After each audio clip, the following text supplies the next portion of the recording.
Offensive line. So I was talking to our intern Jake the other day, and he's like, well, what do you think the offensive line could be? And I think I said, I think I want you to play offensive line. I said, Jake. I think they can be a lot better than they were last year. He goes, you think they're going to be that good? And I was like, well, they're still a ways away. He was like, which isn't? Like, they're not mutually exclusive. I think they are going to be significantly better than they were last year on the offensive line. There's a much higher baseline. Morgan Moses is a proven NFL caliber player. Even if he drops off a little bit from where he was last year at age 34, he's a starting caliber player. Michael Onwenu gets to stay at one position, gets to work at one position, doesn't have to learn two positions for basically the first time in his career. That should help. Will Campbell, 4th overall pick for a reason. He's got tremendous physical talent. Yes, I know the arms, but he should be able to at least hold his own. Not going to be, Joe Thomas right away, but he should be able to hold his own. Now there's still questions there. Morgan Moses is 34. And I said, if he drops off a little bit, what if he drops off more? Will Campbell is a rookie. Center, I think there's going to be a legitimate position battle, which is Garrett Bradbury, the veteran, is the favorite. And then we'll see if Jared Wilson can catch him. Didn't get to see much this spring because Wilson was limited. But if he's good to go by the summer, that becomes a thing. Left guard's the one that it's wide ass open. Cole Strange is probably the favorite. I don't say that with any conviction. I just say that because he got the most snaps. And Vrabel even said the other day, they can't really evaluate till the pads come on. But I wouldn't be surprised if they add somebody there, especially after Wes Schweitzer retired.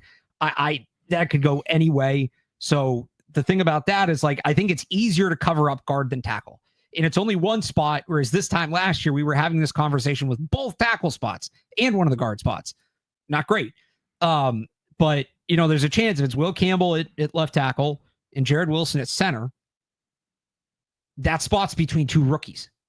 And so, yeah, you'd rather cover up at guard than tackle, but it's kind of a unique spot where it's going to be harder than usual maybe to cover up at guard because you'd probably want to help out the guys on either side of that spot. So, look, there's not a ton to evaluate from the spring in terms of the offensive line because they're not in pads. Just looking at the big picture of it and the opportunities they were giving guys, like Will Campbell's going to be a tackle, right? This is something we learned. The guard stuff, throw it out.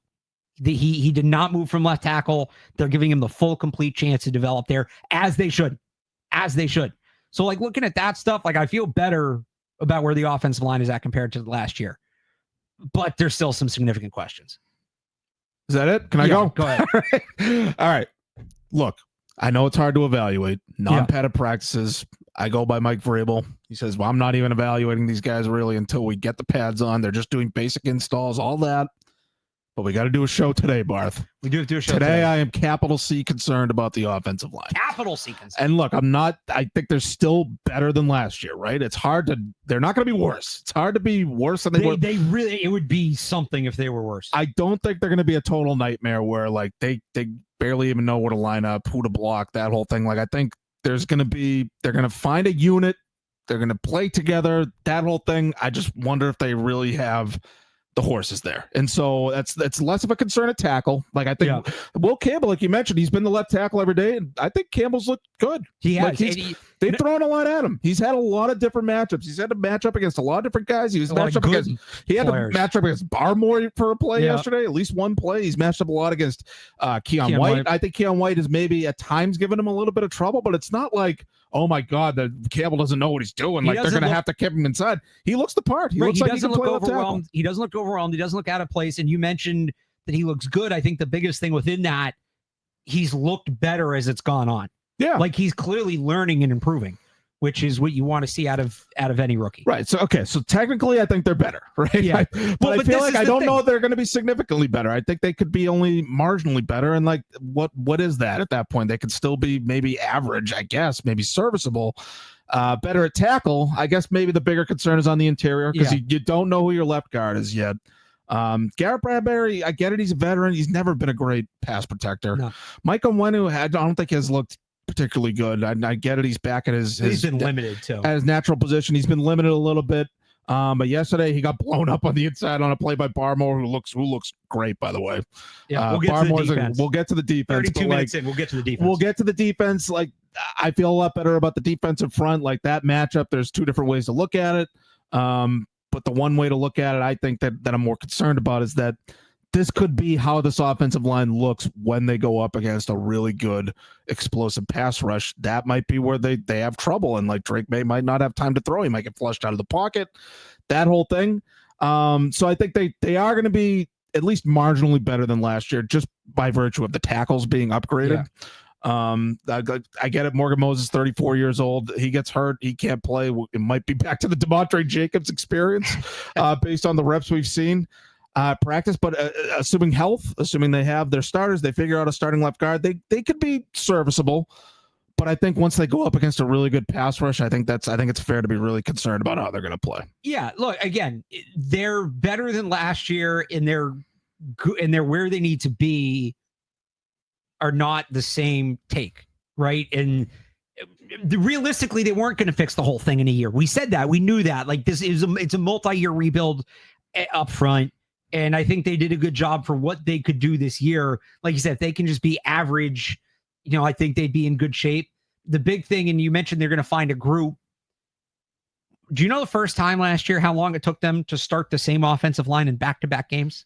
Oh my God, it had to be like 9-10 weeks or something. Week 10, week 11. Crazy. So I think because there were so many unknown. Look, your starting left tackle quit week into the season. Guys quitting, guys getting hurt. They hyped up Nick Leverett and then cut him after his first start. Did anyone retire last year? Rookies plugged in and out. Well, no, Chooks is back, so no. But basically, I do think I don't foresee those sorts of revolving door issues. Maybe at guard, but like at least 4 of 5. And by the way, that line that they started back-to-back games, it was off the top of my head, Vidarian Lowe, Michael Jordan, Ben Brown, Michael Onwenu, and DeMontre Jacobs. There's a real chance only one of those players is on the team this year. Right, Onwenu, right? Yeah, right. So maybe Ben Brown sticks a backup center, but I don't love Vidarian Lowe's chances to make or Jacobs because they can only play one side. They're not flexible. Yeah. The point being, right? I think that maybe there's some movement at left guard, but I think they are going to find a group that can stick together.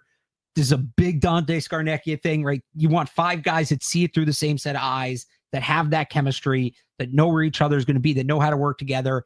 And you can elevate. They can be better than the sum of their parts if they're playing with continuity and they're playing with chemistry. And they never got a chance to do that last year. Would that have fixed everything? Absolutely not. They still would have been a mess, but they might have been a little bit better. I think especially because you have some veterans out there. Bradbury, if he's your starter, you have Morgan Moses. I mean, Mike Onwenu's experienced now, right? I do think that if they can get that line set early, ideally in camp, right, and let him work through the preseason, that raises the ceiling because, okay, now you have a group that's working together, which we may forget how much that can help because it's basically been 2 years since we've seen a consistent offensive line here in New England. So that's what I'm really looking forward to with this group. Get left guard figured out. Get that position set, ideally by like the second preseason game, right? So that group of 5 has 2 games together, second or third preseason, and they're rolling right into the season. If you can do that and have a consistent 5, and obviously people need to stay healthy to do this, which I get as a given. Yeah. But like if they can do that, I'm going to feel a lot better because the continuity is a major tool, and it's a tool they didn't have last year. Well, I'll say this about Garrett Bradbury. He can snap the football. Remember that last year, snapping the football was a legitimate concern. That. It was like everybody. They couldn't find a center that could even snap the football. And so Bradbury can at least do that. So I'll give him that.